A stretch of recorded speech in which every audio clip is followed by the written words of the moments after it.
कुशीनगर में अमित शाह ने कांग्रेस और समाजवादी पार्टी पर निशाना साधा। उन्होंने कहा कि 4 जून के बाद में विपक्ष ईवीएम पर दोष मढ़ेगा और कांग्रेस में हार का ठीकरा भाई बहन पर नहीं बल्कि खड़गे पर फूटेगा। उनकी नौकरी जाने वाली है और क्या कुछ कहा वो भी आपको सुनाते हैं।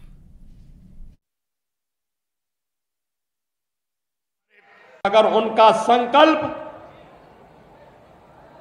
बीजेपी के जनप्रतिनिधियों को मारने का था, उनका संकल्प गरीब के बेटे को मारने का था, तो हमारा भी संकल्प। और 4 तारीख को दोपहर को आप देख लेना, ये राहुल बाबा के लोग प्रेस कॉन्फ्रेंस करेंगे कि ईवीएम के कारण हम हारे।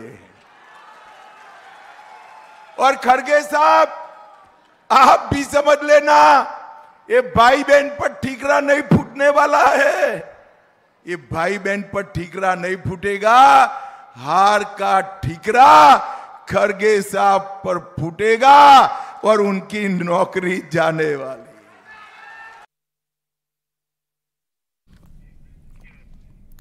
बलिया में जनसभा के दौरान सीएम योगी आदित्यनाथ ने विपक्ष पर निशाना साधा। उन्होंने कहा कि उनकी सरकार का संकल्प युवाओं की हत्या करवाने का था। हमारा संकल्प माफिया को मिट्टी में मिलाने का था, हमने माफियाओं को मिट्टी में मिला दिया। अगर उनका संकल्प बीजेपी के जनप्रतिनिधियों को मारने का था, उनका संकल्प गरीब के बेटे को मारने का था, तो हमारा भी संकल्प था कि माफिया को मिट्टी में मिला करके रहेंगे। और बहनों और भाइयों, आज माफिया मिट्टी में मिल गए तो लाखों करोड़ रुपया निवेश यूपी में आ रहा है। गाजीपुर में अखिलेश यादव ने बीजेपी पर निशाना साधा। उन्होंने कहा कि 4 जून के बाद में बीजेपी की सरकार नहीं बन रही है, इसलिए उनकी भाषा बदल गई है। और जो लोग हैं सत्ता में वो जान गए हैं कि 4 जून के बाद उनकी सरकार बनने वाली नहीं है। वो ये स्वीकार कर चुके हैं कि 4 जून के बाद उनकी सरकार नहीं बनने जा रही है, इसीलिए उनकी भाषा बदल गई है, उनका व्यवहार बदल गया है। लखनऊ वाले तो लखनऊ वाले, दिल्ली वालों का भी भाषा बदल गई है। काशी में काल भैरव के दर्शन के बाद में बीजेपी अध्यक्ष जेपी नड्डा ने कहा कि तीसरी बार फिर से बीजेपी की सरकार बनेगी और 400 पार सीटें आएंगी। उस ऊर्जा के साथ दिन रात एक करके समाज को के काम में जुटूं और समाज मंगलमय रहे, सब खुश रहें, सुख शांति रहे, देश आगे विकास करे और मोदी जी के नेतृत्व में जिस तरीके से देश आगे बढ़ रहा है उसे और ताकत प्रदान हो उस शक्ति को।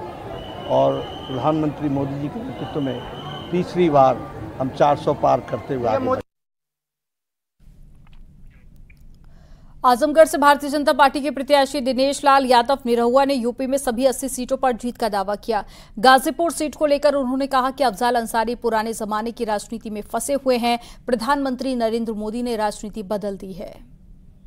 80 सीट जीत रहे हैं हम लोग और उसके पीछे कारण यह है कि प्रधानमंत्री नरेंद्र मोदी जी को जो 10 साल का कार्यकाल मिला उसमें उन्होंने पूरे देश के लिए काम किया, हर जाति धर्म के लिए काम किया, उसको कोई भेदभाव नहीं किया। तो उसी के दम पे अब जनता कह रही है कि हम भी बूथ पे जाएंगे, कमल का बटन दबाएंगे और 400 सीट जीतकर राजनीति ये लोग जो पुराने जमाने में करते थे अभी भी वही फंसे हैं, इसीलिए ये लोग भ्रम में हैं। मोदी जी ने पूरी राजनीति बदल दी। मोदी जी ने अब राजनीति वो कर दी है कि आप सांसद हैं तो क्षेत्र में रहिए, जनता के लिए काम करिए और जब सदन चले तो सदन में रहिए। यहां वक्त हो गया एक छोटे से ब्रेक का, आप देखते रहिए न्यूज़ 18।